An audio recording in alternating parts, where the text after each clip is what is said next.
एक धमाका और उसके साथ उठे अनगिनत सवाल। आज हम उसी घटना की कहानी में गहरे उतरेंगे। 10 नवंबर 2025 की शाम दिल्ली में हल्की हल्की ठंडक ने दस्तक दे दी थी और लाल किले के आसपास रोज की तरह ही जिंदगी अपनी रफ्तार से दौड़ रही थी।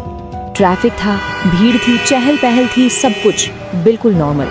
पर किसी को भी इस बात का जरा भी अंदाजा नहीं था कि ये नॉर्मल सी दिखने वाली शाम कुछ ही पलों में एक भयानक मंजर में तब्दील होने वाली है। घड़ी में शाम के 6:52 हुए थे। हरियाणा नंबर प्लेट वाली एक सिल्वर रंग की Hyundai i20 car Lal Qila metro के गेट नंबर 1 के पास ट्रैफिक लाइट पर आकर रुकी और बस ठीक उसी पल एक जोरदार धमाका हुआ। कुछ ही मिनटों के अंदर पूरा इलाका चीख पुकार और एम्बुलेंस के सायरन से गूंज उठा। धमाके के ठीक बाद का जो मंजर था वो दिल दहला देने वाला था। वो कार जैसे आग के एक बहुत बड़े गोले में बदल गई थी और उसकी लपटों ने पास खड़ी 3 और गाड़ियों को भी अपनी चपेट में ले लिया। हर तरफ कांच के टुकड़े बिखरे पड़े थे। लोग दहशत में चीखते हुए इधर उधर भाग रहे थे। जो शुरुआती खबरें आईं उनमें बताया गया कि इस हादसे में कम से कम 8 लोगों की जान चली गई थी। ये सिर्फ एक आंकड़ा नहीं था, ये उन परिवारों के लिए एक ऐसा जख्म था जो शायद कभी नहीं भर पाएगा। जैसे ही शुरुआती अफरा तफरी थोड़ी कम हुई, जांच करने वालों के सामने सबसे पहला और सबसे बड़ा सवाल खड़ा था कि आखिर ये था क्या, एक हादसा या फिर एक सोची समझी साजिश।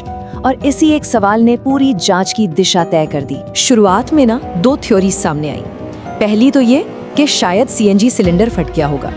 दिल्ली में ऐसा पहले भी हुआ है, तो ये एक सीधी सादी थ्योरी थी जो पहली नजर में सही लग रही थी।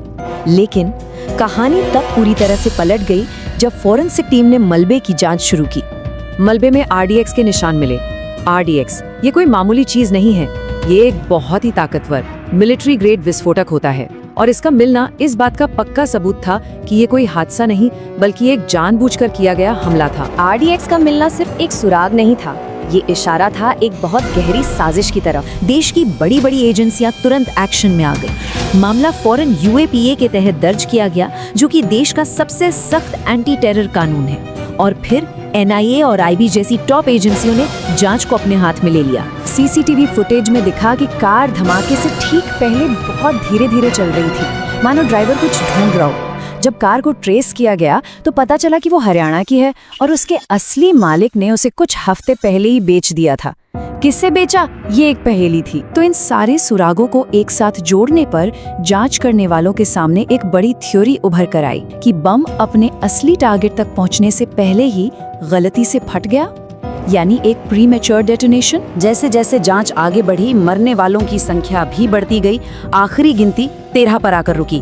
13 जिंदगियां जो उस एक शाम में हमेशा के लिए खत्म हो गई। अब तक की जांच के आधार पर जो सबसे मजबूत थियरी है वो यही है कि एक आतंकी साजिश थी। बम शायद अपने असली निशाने पर पहुंचने से पहले ही फट गया।